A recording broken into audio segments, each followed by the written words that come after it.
footlongs.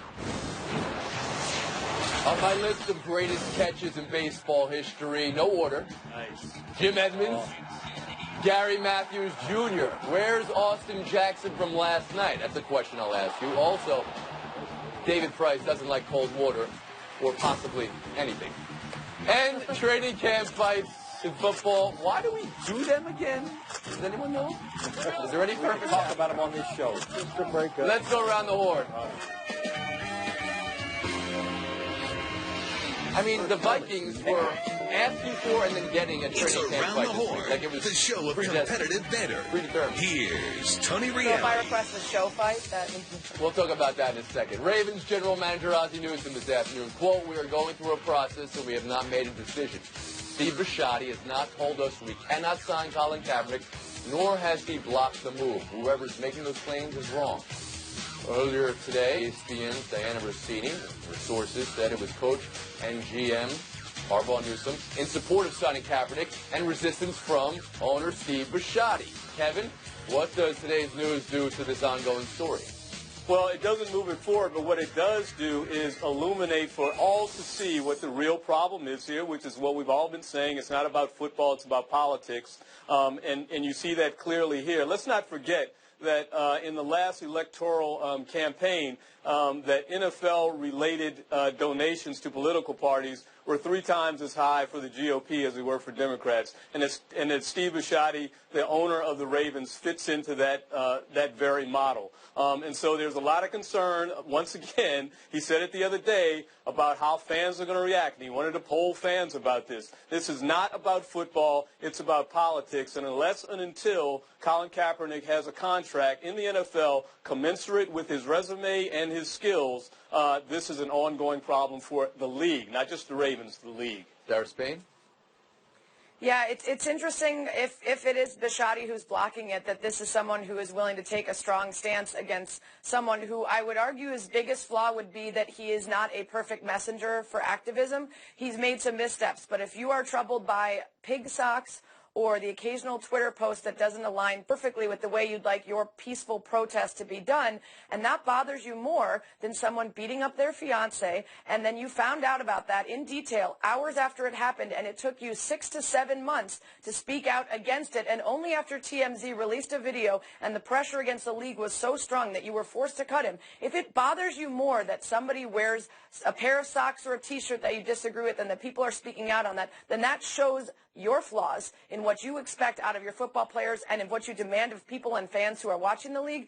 It's not only embarrassing for the ownership of this team, but it's also embarrassing for fans that we want to speak out more about this than we do about actual crimes. It's not just the T-shirt and the socks, though. There was the protest of the national anthem. Woody Page, same question to you. Okay, go ahead. I'm sorry, Sarah. Go ahead. You can. I was just going to say that that's the part of his activism that is clearly flawed. That's the stuff that throws people off. Taking a knee during the national anthem is it's a back and forth argument that people have, but it's a peaceful protest that he's allowed to do. The thing that people point out is the activism that is more egregious, which would be the socks and the whatever, which doesn't equal up to beating your fiance. Woody Page? Well, Sarah, you know as well as I do that it's just reflective of what is going on in society, the divisiveness that we're experiencing throughout what's happened over the last year and a half in all levels of society. And so let me concentrate on the football here for a moment, that there are more than 100 quarterbacks in training camps right now. And he is a lot better than a majority of them. And I'm not talking about maybe the 32 starters, but the Baltimore Ravens signed a guy off the street, a real estate salesman who played in the Arena League. They didn't cut him. They signed a guy now that has been released in the past year by 4 different teams. And you're not telling me that you shouldn't have a discussion, you shouldn't seriously consider drafting a guy that's been in a Super Bowl as a starting quarterback and almost got to another Super Bowl and basically had better numbers than a lot of quarterbacks who are starting in this league. I even wrote today that the Broncos, who are going through their own questions about their quarterbacks, should consider signing him. Is there any talk in Denver that could be a possible destination? Well, they had an opportunity last year to trade for him, and then they backed off on a money issue at that time. I really think they should.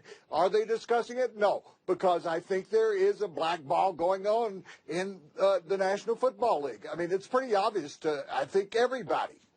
I want you to consider all that, Plashke, and also this, from a football perspective. from a winning games perspective. What do you make of an owner being at odds with maybe his football people's decision-making? And we're being told by those people they're not at odds, but that was the initial report. Yeah, this is beyond preposterous. This is a black mark in history of the NFL, the way it's turning out.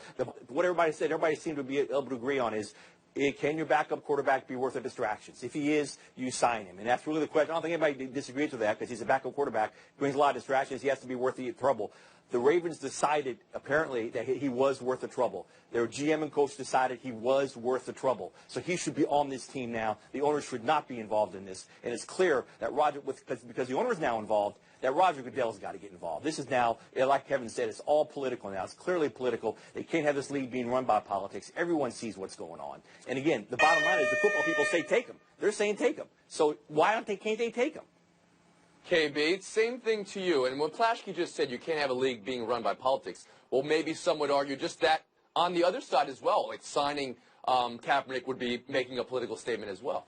I don't think it'd be making a political statement at all to sign someone who's simply exercising his right in a democratic process. And I also think it's unfortunate that Colin Kaepernick has had to try to make himself more malleable to the NFL by saying that he's no longer going to exercise his protest, despite the fact that here we are in 2017 with more people having been shot and killed by police in this country than last year, and black men in particular still being shot and killed at a rate 2.5 times that of white Americans. So this is still a huge issue in this society, and Colin Kaepernick was right to make his protest. We're after the horn, but I do want to get Sarah, if you can address the idea that, okay, we considered that it's a political statement that Kaepernick is not employed right now. Would it be a political statement if he was hired?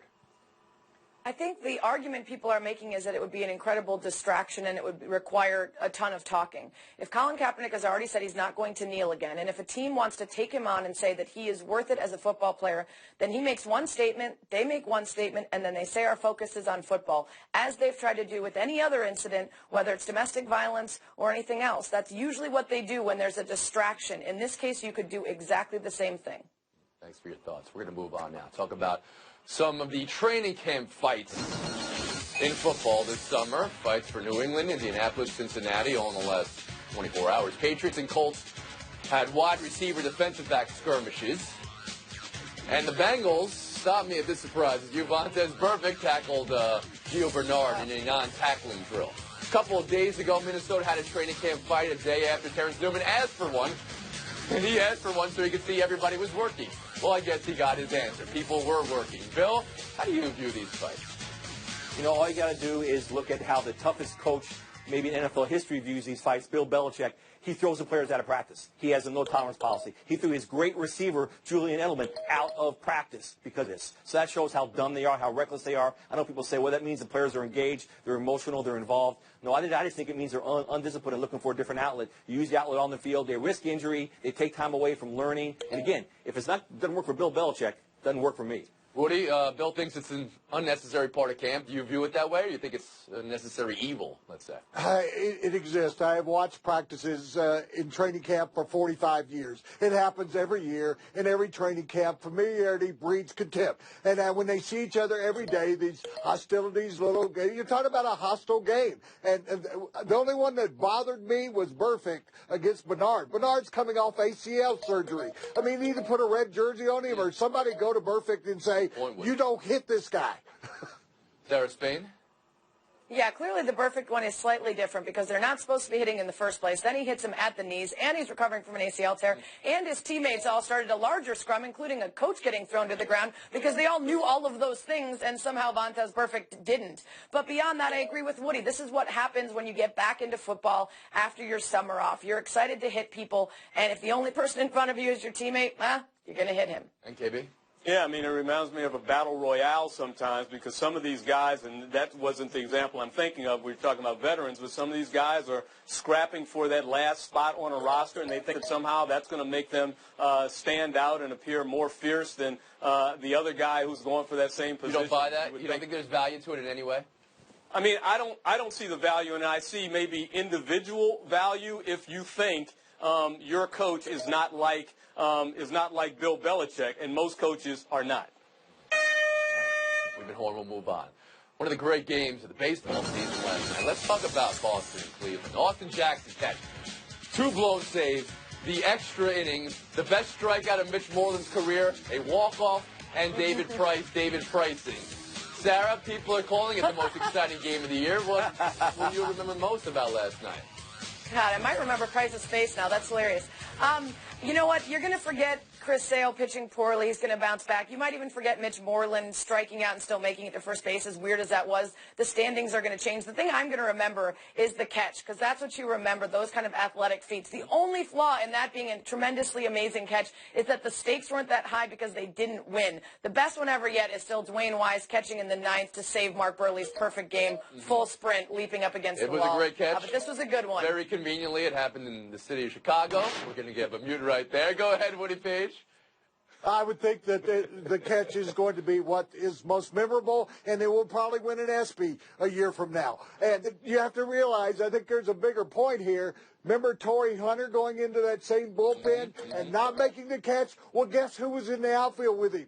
The same guy who made the catch last night. So I'm sure he thought about that when he was going back and made the catch. And if you don't consider that ironic, then you're not paying attention. Bill Plaschke. The biggest thing was the Red Sox win. They're only 10-14 since July 4th. Then they come out and they beat Carrasco. Then they beat Andrew Miller. Then they beat Cody Allen. All in the same game. And the same night, the fans, huge ovation for Dennis Eckersley. I thought that was huge in Fenway Park. I think Boston maybe got his mojo back last night. Okay, they got back in first place. Kevin, I know I just asked one question. I'm going to ask you a different question because before we went to air, you said that Austin Jackson catch shouldn't be a catch, or at least it should be a home run. If an outfielder lands outside the field of play over the fence, that should be a home run. Defend that argument. Well, if you shoot a basketball from out of bounds, it's not a 3-pointer or a 2-pointer. If you catch a pass and your feet don't come down in bounds, which I know is an incredible thing for receivers to have to do anyway, it's not a catch. And I just think that when a lot of people don't know what a catch is in the NFL. Well, that's true too, but I'm just saying, I'm making the point. And so I've always wondered why in baseball, if you catch a fly ball and you fall out of bounds beyond the wall, why is that a home run or why is that not a home run? Or why you have questions about this? We've got a panel here. Let's answer Blackestone's questions. We'll see how many points he gets or doesn't get. Plaschke. He was in the field when he caught the ball. Great catch. Woody Page. It's the most entertaining play in baseball, Kevin. If you don't want it, build the wall. Spade. Oh, no. Don't build a wall, please. Yeah, it's entertaining. It's the most fun thing to watch, and we don't use bats in football, so why are we comparing sports? Just leave it be. It's great. Kevin? Come on, KB. You made the Come case. No, it's great athleticism. Few people can do that. We see great catches all the time when people bring a home run ball back in. But he wasn't in. He was over the wall. He disappeared. Okay. It's baseball lore. We've been on. We're taking a break right there. Buy yourself next. Angels in the outfield. What's that old saying? What? Out of view? Around the Horn is brought to you by The Dark Tower. In theaters August 4th. Or sell. Quote, disappointment is a little bit of an understatement. Who said it? Dallas Keuchel. The Astros beat reporter for MLB.com, Brian McTaggart, on Houston not making a move at the deadline. This national panel, you guys are experts at disappointment. Bill, buy or sell Keuchel's comments?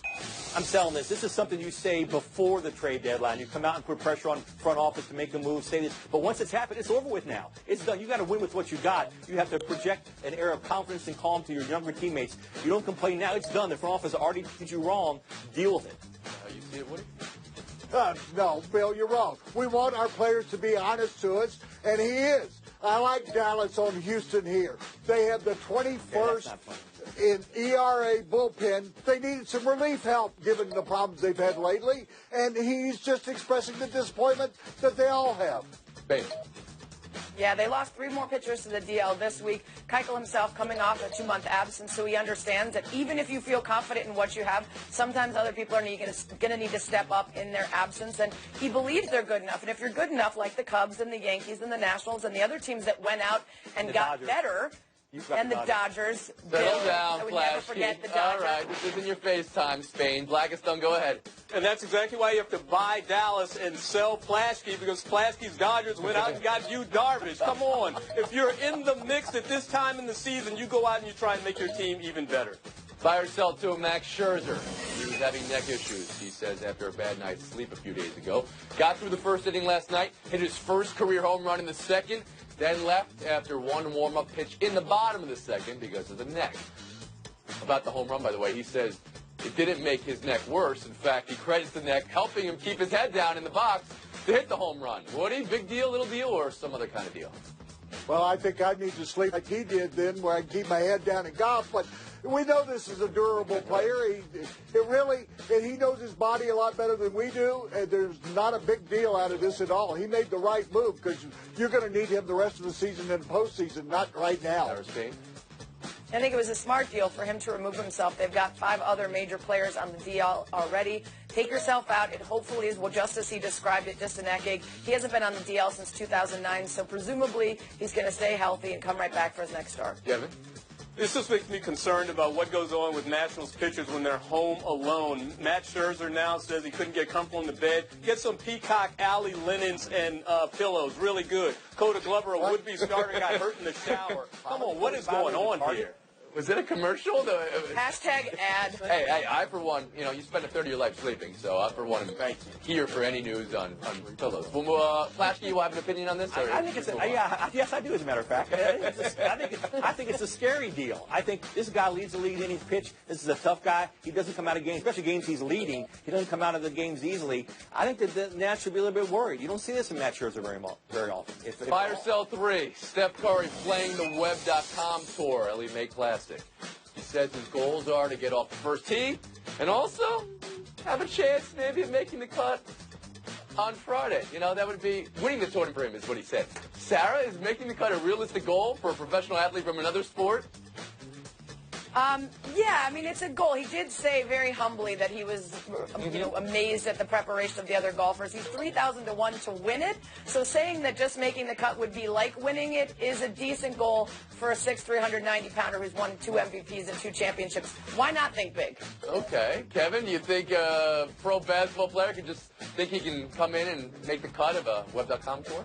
Well, I like that, though. He's a winner. This guy hasn't lost in very many places. Why not be like the old football player John Brody, who played golf as well as football at Stanford and went on at the end of his athletic career to be on the senior PGA Tour. Flashy. I'll give you Rick Rhoden, one better, former Dodger, great golfer. But I think he's very humble, and I think humility is warranted. I can't see him making the cut. I don't care. I know he's a 2 handicap and all that. This is a whole other world. These guys are playing for their lives out there, for their livelihoods. I don't see him making the cut. Okay, but you are getting amused for bringing up a Dodger. And Paige, how about you? As someone who's played in a bunch of pro-ams, most important thing you can do is get off that first tee without hitting anybody. There are no mulligans. He's not going to make the cut. He's an extremely good golfer, but he is not going to make the cut. I'm making 5,000 to 1 to make the cut, much less win. All right. Some would have said, those were your odds. Started today's show, Woody Page, but look at this. You're in the showdown. So is Plaschke. Spain, Black and Stone, getting the bolts right here. Missing the cut. We'll see you next time. Bill Woody, showdown next.